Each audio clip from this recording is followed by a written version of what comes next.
What they're basically saying is that this is going to be your sole option for proving your legal identification. In other words, the state and the commercial sector will treat you as non-existent until you engage with that system. Therefore, you are fundamentally cut off from the economic system and, by extension, from everything else just because you do not participate in that system. They've already thought of the answer, therefore it's going to be a classic case of problem-reaction solution.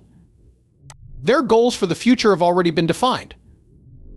This new Bretton Woods moment ushers in a new system of financial governance. We are currently hearing the alarming warnings of investigative journalist Whitney Webb, who warns that a new international monetary system is being born, with potentially catastrophic consequences, and that all it takes is a major event comparable to World War II or even more disruptive to bring about this new system of financial governance. Webb claims that blockchain technology will be the sole pillar of this new monetary system that will supersede the present Bretton Woods system. She claims its goal is to make it possible to censor and spy on us in every way. The ambitions of numerous world elites, notably Claude Schwab, founder of the World Economic Forum, and French President Emmanuel Macron, are the basis for Webb's warnings in his public appeals for a great reset of capitalism. Schwab has stated that all industries, including technology and oil and gas, must change. Webb stresses in her latest interview with Mark Goodwin that governments around the world are trying to get us to adopt this new global order. Prominent individuals such as Larry Fink of BlackRock are spearheading this change and intend to tokenize all natural resources and assets. According to Webb, the natural world's woods, rivers, mountains, and lakes will all be tokenized at some point, transforming them into commodities owned and sold by the wealthy and powerful. The end game, according to her, is dominance and total control over everyone else. Webb dissects digital ID and the tokenization of nature, two essential tenets of this new world order scheme, in her discussion.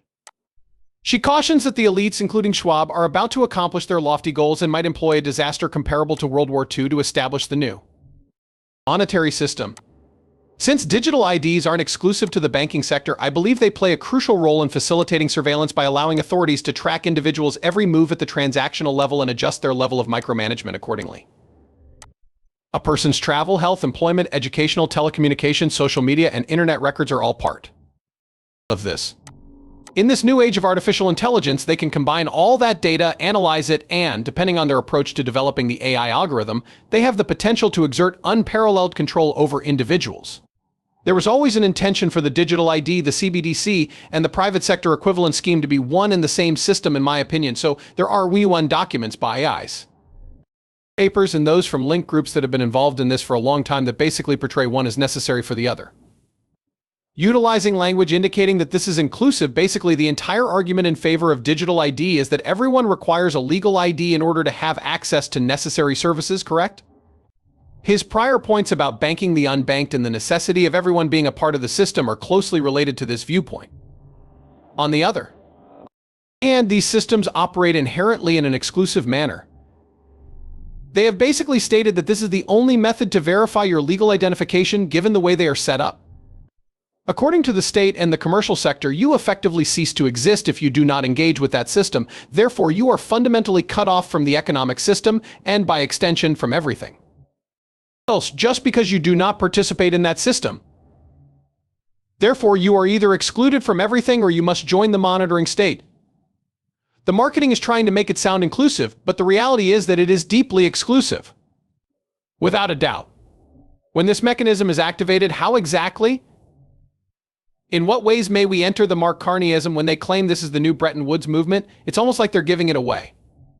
For this reason, the post-war financial governance system known as Bretton Woods was proclaimed long before any such crisis occurred, and it was essentially an attempt to establish a new system of financial control. It will likely require a crisis of that magnitude, though, done in a way that gets people to sign up in bulk. And if you believe in the theory that all wars are banker wars, and there's a lot of evidence to back that up, I'd say then it seems to imply that this could be a problem-reaction solution scenario where they've already figured out what they want to be. This new Bretton Woods moment ushers in a new system of financial governance. They only require a major, similarly disruptive event of the magnitude of World War II, or something similar to say, all right, now it's time for a new financial governance system after this big event, as they did following WWII. What fascinates me most about the impending debt bubble explosion is the desire to usher in the new system as soon as it happens, knowing full well that it will. If you want to convince a large number of people To join your cause, one strategy is to rack up as many debts as possible and put them all on display so that when the system goes down, everyone will see it. There will be no more debt bubbles after this one bursts. Everything will happen simultaneously. Oh, Japan is fine, the US is fine won't cut it. Doing it that way won't work. It will all happen all at once. Consequently, there's a strange desire on your part to accrue as much debt as possible.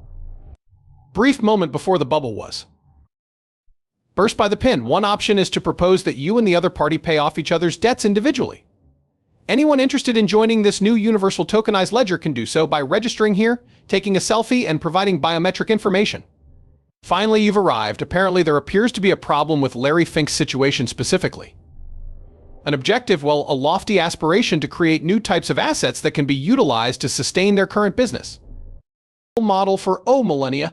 That being said, one of them that I've been penning for some time now is the concept of natural assets, sometimes referred to as the economy of nature. An early organization that has been pushing this forward is the Intrinsic Exchange Group, a joint venture between the Rockefeller Foundation and the multilateral development banking system. On their website, titled The Opportunity, they display a graphic that compares the current global economic assets to what they call nature's economy, which they claim is 6 times larger.